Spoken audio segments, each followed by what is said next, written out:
Two Beaumont attorneys with two very different opinions both agree on this. The tape speaks for itself. A summer night 2 years ago, a Beaumont police officer turns on his dashboard camera. He's about to make a traffic stop. According to his camera, it's 20 minutes to midnight. Tell me what I did wrong. As soon as I get your driver's license insurance, I'll let you know, I'm sir. going to use my driver's license. Can you explain to me? Hey, look, I'm going to tell you right now, good attitude gets you a long way with me. In 12 minutes, this traffic stop would turn into a civil lawsuit and a grand jury indictment accusing two Beaumont police officers of using too much force for the situation. Use of force is never pretty. If an officer has to tase someone, if an officer has to wrestle with someone, or God forbid, use his weapon on someone, that's not a pretty thing to see. Mitch Adams, an attorney with the Police Officers Association, has seen the same video you're watching now. 8 minutes into the traffic stop, the officers order a passenger out of the car. He has outstanding warrants with the city of Beaumont. He exchanges words with the officers. Both the driver and other passenger, Derek Newman, get out of the car.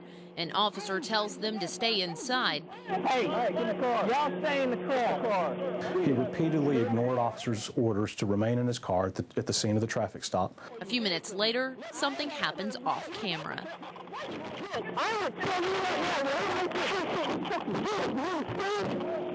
12 minutes into the traffic stop, Officer Todd Burke shows up in view of the camera, and this happens.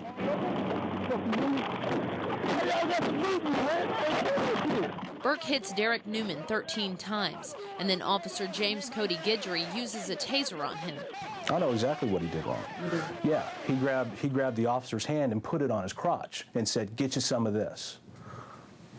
And then, could you hear that in the audio, or the officers told you that? No, that's what happened. Newman was arrested, but the charge of resisting arrest was dropped. He sued the city and the police department. I mean, how can it be justified where you have a man who was not resisting arrest? He had his hands on the trunk of a car, and while his hands is on the trunk of a car to a search that he consented to, that he's beaten 13 times and tasered at least twice. And now the officers faced criminal charges after a traffic stop 2 years ago. Police officers are allowed to use the force they believe is necessary to overcome the resistance they encounter. Stay with KFDM and KFDM.com for more on the story. We'll be gathering more reaction. We streamed the video earlier this evening, and you can soon view the full video on our website. Jessica Holloway, 6 News Tonight. Empty vials like this one mean bad news for Southeast Texas. The director of the center says this is the worst blood shortage she's seen in 18 years of working here. The worst things it can do is cause those respiratory problems and those eye irritations. The city does not have a property tax. This is one of the signs the concerned Lumberton mother is talking about. Building roadways requires some kind of revenue stream coming into the city. This November, voters will decide whether they want to legalize the sale of alcohol. If they vote in favor, that could provide a source of tax money.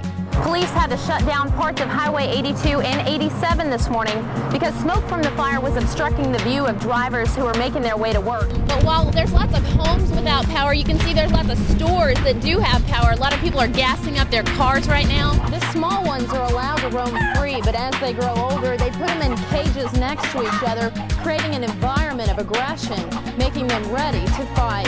The new law states that anyone who's allowed to have a gun can now carry it in the car, but it has to remain hidden.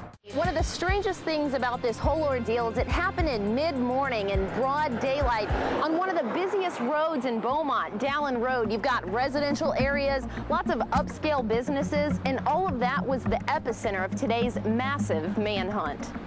Well, we live right down the street, so it's kind of scary. Dolores Trevino and her baby had just arrived at Gulf Credit Union, and it was perfect timing. You guys could have been inside. Yeah. Any sooner, and she may have been a witness to a robbery. I mean, I probably would have had her down, and she probably would have been all over the place, and That would have been really scary. Police officers scour the streets looking for a man. When officers arrived, it was discovered that a very small in stature black male wearing a long-sleeved tan shirts, dark jeans, and possibly some boots had entered into the bank. FBI investigators arrive and a canine officer searches the area, trying to find a scent, anything. As soon as they got the call, officers began searching areas like this ditch right near the bank, but then they had their work cut out for them because Beaumont's West End is filled with wooded areas and lots of neighborhoods. See, that would have been really scary, huh, Liva? Just missed it. Thank God. The man is caught on surveillance video, no mask, but police say he did have a gun. Bank tellers say he walked up, showed them the black pistol, and demanded money.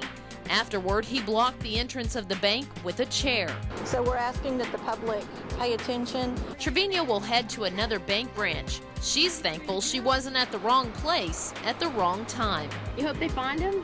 Yes, I really do. And I hope he's punished. So we hope he's punished. We don't need people like that out here. Bank tellers gave the man more than just money. They slipped in a dye pack. It's a tracking device that explodes ink all over the money. The bank wouldn't release how much money the man got away with, but he does face federal charges. If you have any information about this, call police at Crime Stoppers at 833-TIPS. That's TIPS. Live in Beaumont, Jessica Holloway, KFDM 6 News. He's been a part of the Beaumont Police Narcotics Division for 8 years. He's busted hundreds of criminals and assisted in thousands of drug seizures. And even after all that, he still has to ride in the back. He's the second dog that I've had for a long period of time. For 8 years, Kabil the police dog has patrolled the streets, found missing people, and protected his partner. Yeah, he didn't do too bad for his little time here at the police department. But Kabil's time at the police department is ending, and this is one of his last rides. His partner, Officer Danny Valdez, sometimes has to help him out of the car. I know.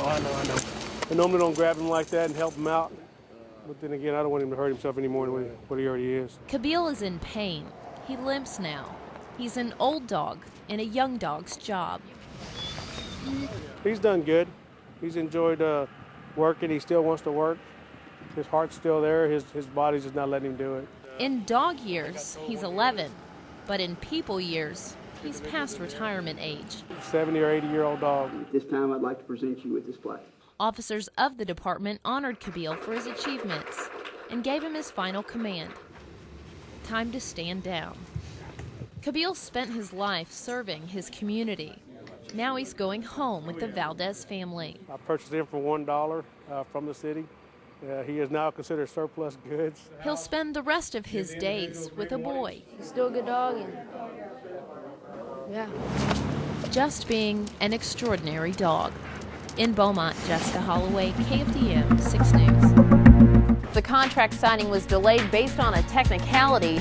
Now commissioners in Harris County are awaiting approval from their purchasing agent. He says the price right now is high, so that might be a deterrent.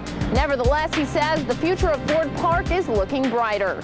The county will be calling for assets. It needs planes, buses, water, and emergency supplies, just as a precautionary measure. Emptying his .44 Magnum revolver, killing his estranged wife, and injuring her friend. Cards and poker tables are being traded in for computers, monitors, and keyboards. Investigators say they have evidence that people have been coming to the Nederland Internet Cafe. They've been gambling online illegally, while thousands of Southeast Texans are working to rebuild their lives. Drainage District 6 is working to help alleviate future disasters.